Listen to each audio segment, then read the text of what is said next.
안녕하세요. 오늘도 시사인에서 한 꼭지 읽어보겠습니다. 공덕동 식물유치원 원장 선생님이신 백수혜님의 글입니다. 잎사귀에 묻혀 보일 듯 말 듯한 작은 연두색 꽃을 피우는 대추나무나 회양목, 사철나무와 은행나무 꽃은 사람 눈에 잘 띄지 않아 그런지 예쁨 받을 새도 없이 피고 진다. 벚꽃, 진달래, 개나리, 백일홍, 코스모스 등 우리 눈에 잘 띄는 화려한 꽃은 그 이름을 딴 축제를 전국 방방곡곡에서 열 만큼 많은 사람에게 사랑받는다.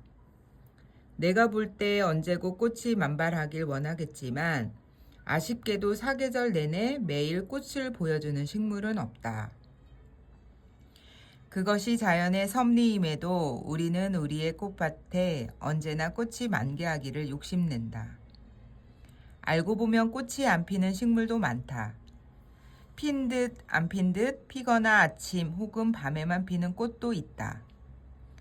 때로 공공기관이나 일부 가게에서 식물 유치원이 구조한 식물을 입양하곤 한다. 재개발 단지에 버려진 식물은 야외에서 키우기 매우 적합하다.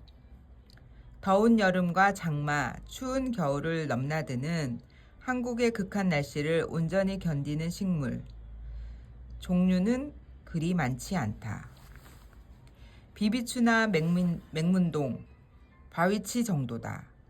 이들은 관리하기 쉬운 식물이기도 하지만 몇몇 경우는 매서운 겨울 날씨에도 초록잎을 유지하기 때문에 사계절 내내 푸르다.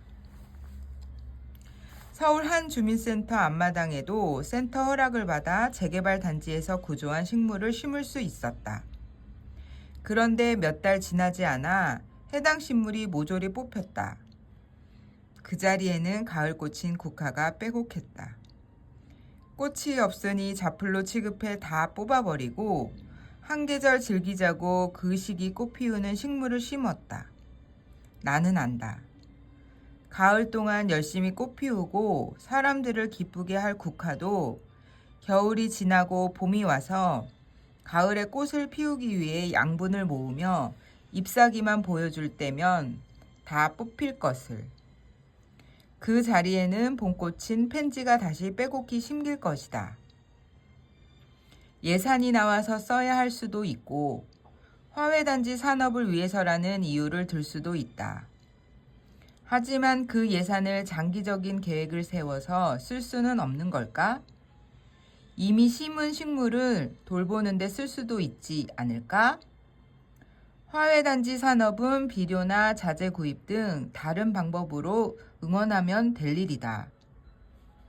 철마다 생활을 보기 위해서 돈과 탄소를 소비하며 잘 살아있는 식물을 무참히 갈아엎어 버리는 일은 어떻게 봐도 지속 가능한 방법은 아닌 것 같다. 주민센터 한 곳만의 이야기는 아니다. 지난 4월 총선 이후 국회에서 많은 화분이 버려진다는 소식을 들었다. 국회 청소과의 도움으로 마대자루에 섞여 버려진 화분을 찾아 꺼낼 수 있었다. 축하합니다라는 휘장을 단 난화분이 쓰레기로 처박혀 있는 것도 안타까웠지만 음식물 쓰레기와 뒤섞여 있는 것도 충격적이었다. 누군가의 얼굴이 나온 액자와 이름이 쓰인 상장도 그 속에 함께 있었다. 꽃이 졌다고 관리하기 힘들다고 죽지 않은 식물을 혼합 배출하는 입법기관의 행태에 분개하며 온라인에 글을 썼다. 곧이어 글을 지우라고는 청소과 담당자의 말과 더는 쓰레기장에 들어온 화분을 수거할 수 있도록 협조하지 않겠다는 공문이 도착했다.